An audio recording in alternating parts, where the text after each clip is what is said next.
This is Racing Across America with Seth Merrow.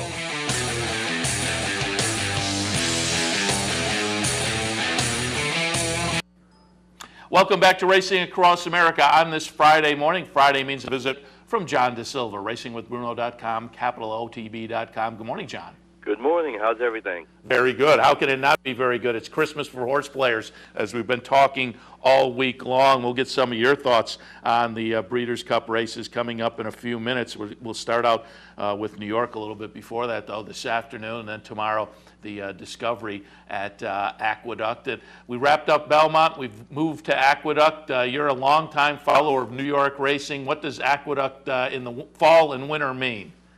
Break out the sweaters, break out the heavy jackets. And you know, it is a grind, but there is some good racing to be had, particularly now when you get to late fall. There's some. I think the Discovery tomorrow is kind of interesting, and of course the Cigar Mile comes up. That's always an intriguing race. So just because we moved over to Aqueduct, I think once we get to midwinter, maybe things will change a little bit. But certainly for at least the next month or so, things still are intriguing. And the other thing we have to look at with Aqueduct is this is the time of year where people get an opportunity, whether you're a trainer or whether you're a jockey. In the past few years, we've seen your Ortiz brothers really step up at Aqueduct. Last year, it was Taylor Rice. Right now, it looks like Manny Franco has started to take that step up. And you're getting this opportunity because some of the jockeys are away, but also when they go down to Florida, these guys will be here riding on a regular basis, and they get the confidence, they get to hone their skills, get the talent, and really step it up. And look at your Ortiz brothers. Who would have thought they'd be where they are right now? And I've heard that Michael Ritvo is going to come to New York this winter. Michael Ritvo is going to come to New York with Matt Musakar as his agent. I mean, I'm still trying to figure out how Musakar handles everything between Bravo and Castellano. He's also listed Fernando Jara's agent down at Gulfstream Park, and now he's got Ritvo. I mean, how many guys is he going to have? Oh, that's interesting. I've never really, maybe it happens, I've just never been aware of an agent working at two different venues. Oh, yeah, he does it all the time. I mean, he did that with Castellano and Cornelio a few years ago. Then he did with Rajiv one year in Castellano when spring up for the winter. I mean, Matt's a hard worker, and that's why he's one of the best in the business. Yeah, that's incredible. All right, we'll take a look at, we'll kick things up, taking a look at New York for Friday afternoon. What's the weather look like? It's overcast and it's cold, but no threat of rain here today, thankfully. But you definitely have to have a nice jacket to stay warm. All right, and let's start things out. Let's take a look at the opener today at Aqueduct. State-bred maiden special weight event, 2-year-olds going 6 furlongs. What are your thoughts? Lots of first-time starters here, and one guy who's had a terrific year with his first is Tony Dutcho. We saw that up at Saratoga, and he's been continuing that. He's got horses based here at Belmont Park, and he's got the hot riding Manny Franco on Fear. I mean, this is a horse who's working out pretty well at Bear Hill, then at Belmont, and I think the way he's been going right now, you have to go with him. Very good. And let's move out now to race number 3 this afternoon at Aqueduct. And just let me parse down here on my computer, which is snail slow this morning. But the third race this afternoon, state-bred event, state-bred allowance event, non-winners of one other than 3-year-olds and up. Again, these are New York breds. They're going 7 furlongs. It'll be an interesting race because I thought Salisbury Knight would have been the possibility, but the more I looked at it, I really think that Jesse's Giant Dunk will get the job done. Third start for Abby Adstead, who has really picked up the second half of the year, doing pretty well. This horse should come from off the pace, has never finished off the board on the main track at Aqueduct, and I think this is a horse who should get a nice trip and finish pretty well for the victory at 5-1. Very good. All right, let's move on to the 9th. This afternoon, it's another state-bred race, this time maiden claimers, though, $25,000 tags, 3-year-olds and up. Again, they'll go 7 furlongs. Not exactly the greatest of fields here, and you have to take a little bit of a guess and take a chance at somebody. I'm doing that with number 3, American Hero. This is a horse who's going turf to dirt and dropping in class. 2 starts back, going 6 furlongs. The horse basically ran an even race. I'm thinking with the class drop and the stretch out after the last concert performance, the horse could get up in time for the victory. Very good. All right, so there's a look at Aqueduct for this afternoon. Let's also take a look before we move to some thoughts on Santa Anita and the Breeders' Cup. Let's get some thoughts on tomorrow's Discovery, which I think looks like a very, very intriguing event. And John, we're going to pull up some video here of October 1st, an allowance optional claiming event. We're going to watch the number 2 3-alarm fire get it done for Tommy Albatrani and our friends at West Point Thoroughbreds. I think 3-alarm fire, obviously very lightly raced, but showing some real talent so far. I had Terry Finley on with me up at Saratoga. He was really high on this horse, and you can see why, validated that confidence they had with a couple of races, one up at Saratoga and then a follow-up win down here at Belmont. I think 3-alarm fire is very intriguing tomorrow. It is definitely very intriguing. I mean, the horse just looked great winning, a mile 16th last time out. Now, the horse is trying 2 turns for the first time, so it'd be interesting to see how he handles that. But, hey, Terry has a nice one on his hands here, and, of course, here's Terry, who's running against Rick Violet for the election, both in this race here. Could be a sign of things to come. But the one horse I think we also have to look at is number 1, Noble Moon. Horse ran 4th in the Pennsylvania Derby, going a mile and 1/8 last time out. Comes in with a nice bullet work for Leah Giamatti. You got Angel Arroyo, who's more than capable jockey, getting the mount here. Draws the rail, and I think this is a horse who will show better early speed because, let's face it, Pennsylvania Derby against Bayern, you're not going to be able to keep up with that horse. But against this field, Nobleborn might be able to do it. And speaking of speed, Bay of Plenty has plenty of early speed for Kieran McLaughlin and Godolphin.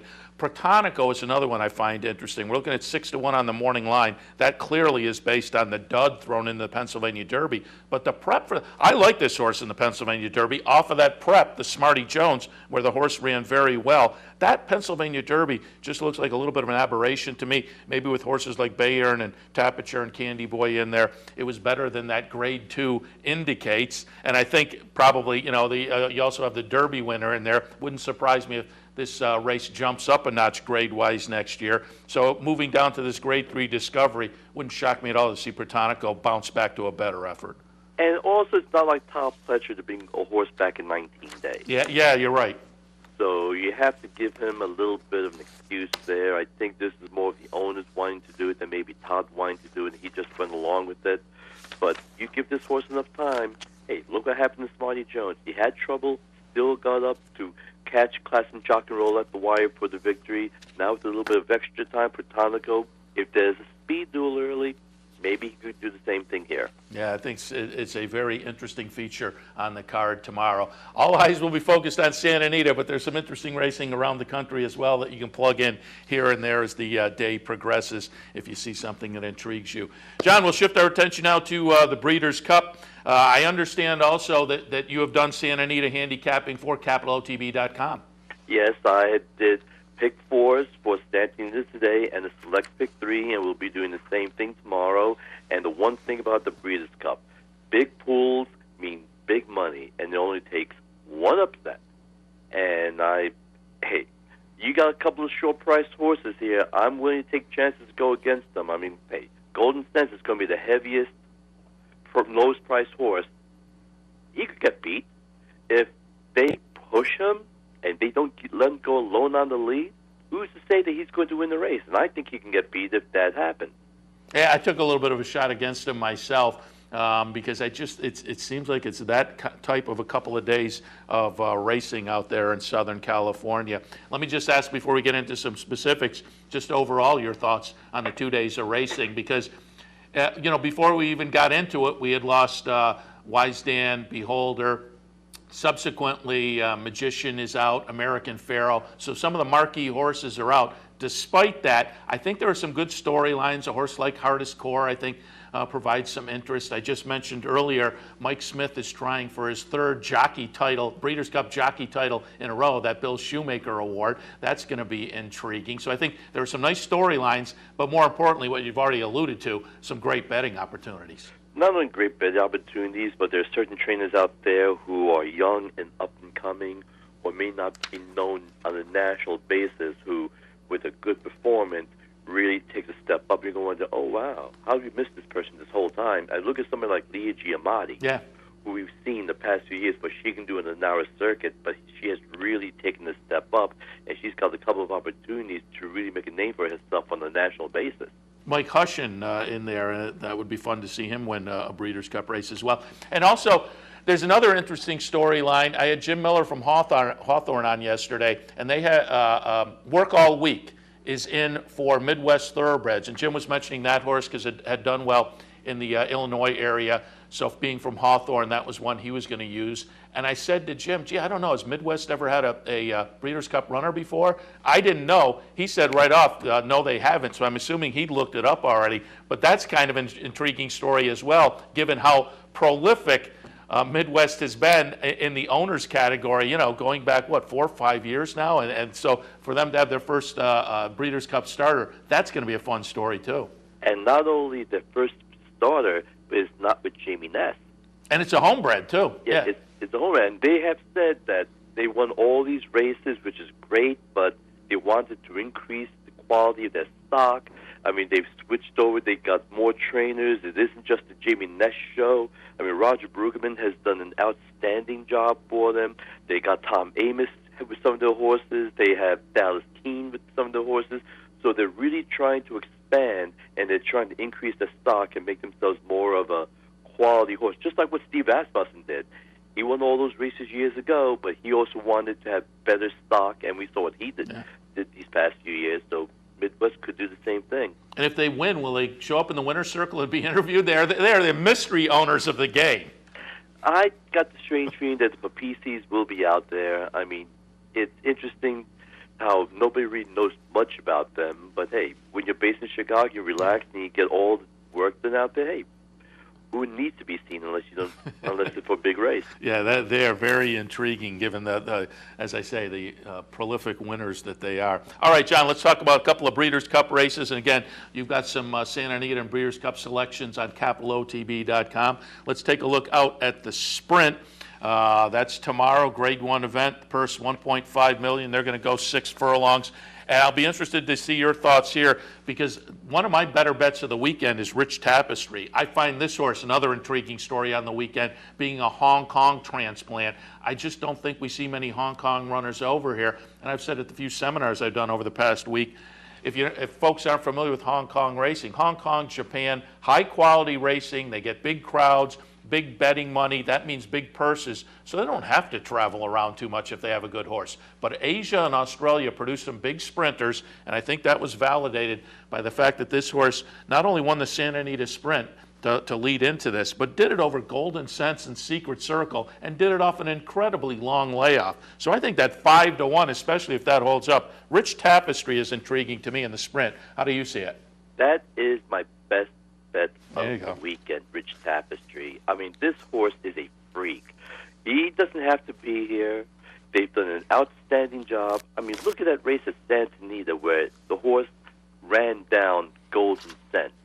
Okay, now granted, he's been run down in the past, but Rich Tapestry was phenomenal running down because he ran the final 8 in sub-12. And according to trackers, ever since they started at Santa Anita, that was the fastest final 8 ever at Santa Anita, going 6 furlongs since trackers was installed. I mean, he at the 5 furlong marker, he was at 55.95, and he finished at 147.67, which meant he went 11.72 for the final 8. You're just supposed to do that on grass, not dirt. I mean, this horse, he's going to get the perfect trip with all the speed in there. He's going to be covered up, and once someone gets tired and a lane opens up, this horse is just going to explode and win for fun. Yeah, I think he's really intriguing, and I have my fingers crossed that 5-1 does hold up. And being, you know, kind of a little bit of a mystery horse, does have the wind coming into it, and that's going to keep that 5-1 where it is. But I think it may hold again, given that he is a Hong Kong horse. Folks over here may look in other directions and hold that up. I certainly hope so. I think he's absolutely intriguing. All right, let's shift our attention out to the Classic. I really want to get your thoughts there. We've been touching on this race with our guests all week long. And you know, it's an intriguing race. If you get past Shared Belief, and maybe California Chrome will attract some attention, particularly off the buzz over the past week or so on the workouts. I'm going with Tonalist.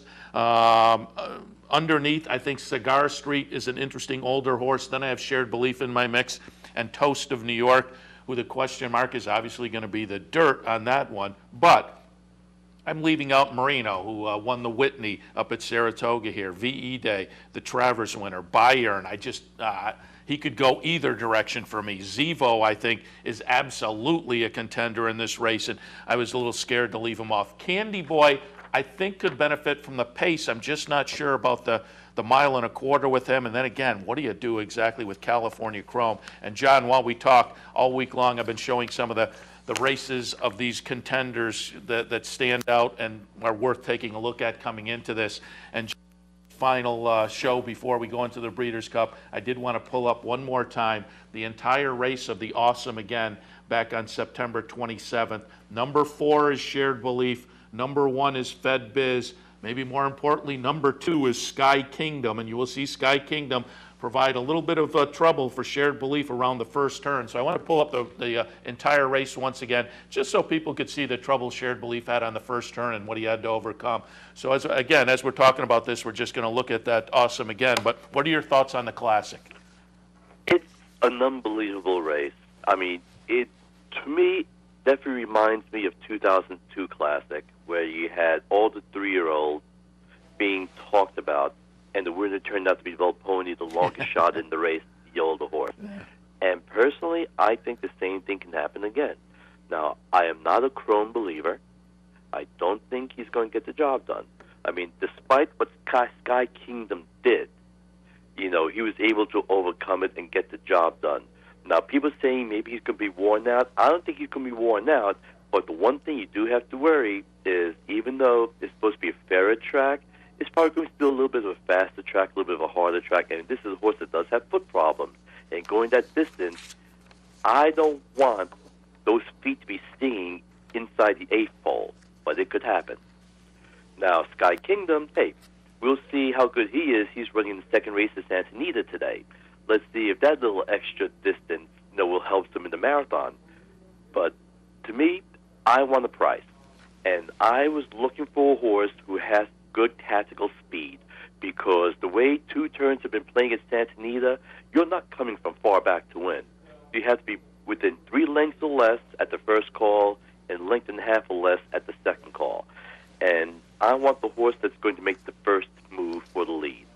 And there's a horse in here that did exactly that when he won the Gold Cup at Santa Anita, when Furicam Corey and Game On Dude battled each other like crazy on the front end, and once they got tired, this horse just took advantage, took the lead, drew off, and won for fun. And you're going to get a price here, folks. Number 14, Majestic Harbor. You just made one of the audience members at the Parting Glass seminar last night. You just made him very happy because we had a vocal supporter of Majestic Harbor in the audience. And yeah, if he gets back to that race, that Gold Cup race, absolutely. I just wasn't quite sure what to do off of the last couple. But again, Santa Anita at this trip back in June, he was very, very good. And you're right, you're going to get your price, no question about it. All right, John, we got to wrap up, but we appreciate the visit. And again, folks can go to capitalotb.com to get some Santa Anita selections for today and tomorrow from John. Good luck over the weekend, and we'll do some recap conversation next week.